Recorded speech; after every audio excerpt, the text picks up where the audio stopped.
In the beginning, Thunderfoot created the heavens and the earth was without form and void, so he did command his faithful followers to pay for some really good form and void, and assured them it would be worth it, while not mentioning his new gold watch. And Muslims were drowned on the face of the deep. Suddenly I have to stop reading, as ad hominem attacks are made on me from a smug, sanctimonious voice from above.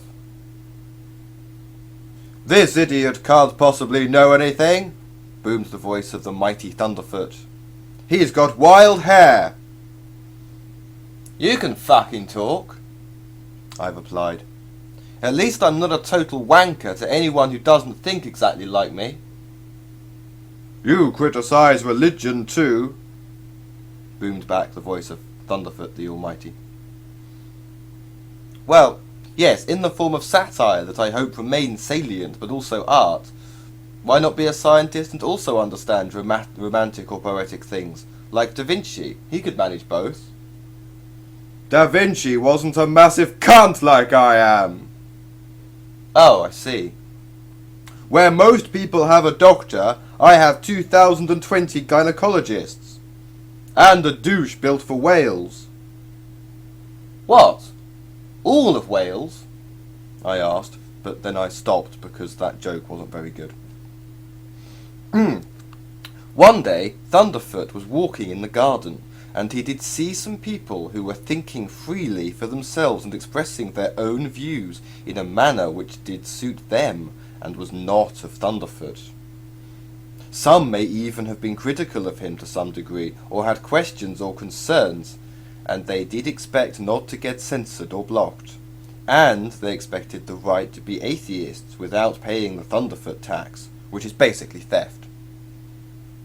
They were also a bit histrionic, which proved they were wrong anyway, because Thunderfoot knows he's great, because his mum and dad told him so a lot.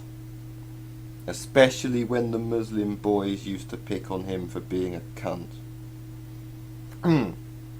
"We get that you are brilliant and the one true God and made everything," the people said.